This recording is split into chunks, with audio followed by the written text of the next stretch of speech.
எங்கள் மண்ணில் கழிந்து காணாமல் பார்க்கப்பட்டவர்களை விடுதலை செய்யுமாறு கோரி சித்திரவதை முகாம்களிலும் சிறைப்படுத்த எங்கள் மண்ணின் உறவுகள் எங்கள் உறவுகளின் உறவுகளாக தேசிய ஆன்மாவின் குரலாக எங்களுடைய இனத்தின் பெயர் அவலத்தின் குரலாக மனச்சாட்சியின் குரலாக சர்வதேச சமூகத்தின் கடமைக்கும் பொறுப்புக்குமான குரலாக இன்றைய போராட்டம் நடைபெற்றுக் கொண்டிருக்கிறது.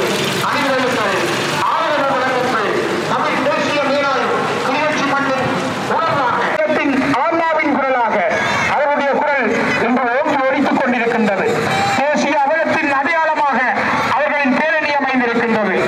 நேற்று வரை தங்களுடைய பிள்ளைகளை தங்களுடைய கைகளாலே கையளித்துவிட்டு சர்வதேச சமூக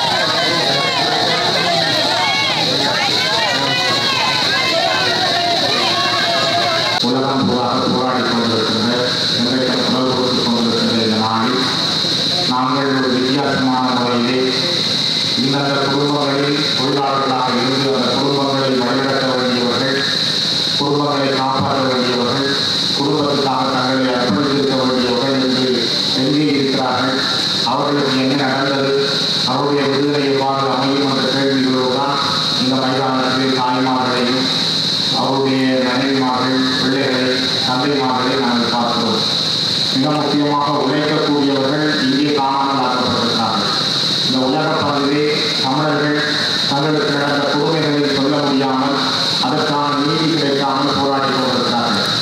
2015ஆம் ஆண்டு ஜனவரி மாதத்திற்கு முதல் இந்த நாட்டில் யாரும் கேட்பார் இல்லாமல், கதைப்பதற்கு நியாயம் இல்லாமல் வெள்ளை வான்களில் கடத்தப்பட்டார்கள், காணாமல் ஆக்கப்பட்டார்கள்.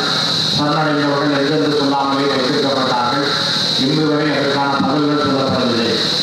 ஆனால் 2015ஆம் ஆண்டுக்கு பிற்பாடு நாங்களும் எங்களுடைய பிள்ளைகளுடைய விடுதலைக்காக காணாமல் ஆக்கப்பட்டவர்கள் வருவார்கள், எங்களுடைய நிலங்கள் விடுவிக்கப்படும், அரசியல் கைதிகள் விடுதலை செய்யப்படுவார்கள், எங்களுக்கு ஒரு அரசியல் தீர்வு கிடைக்கும் என்ற நம்பிக்கைகளோடு தமிழர்கள் ஒரு மாற்று அரசை தெரிவித்திருந்தோம்.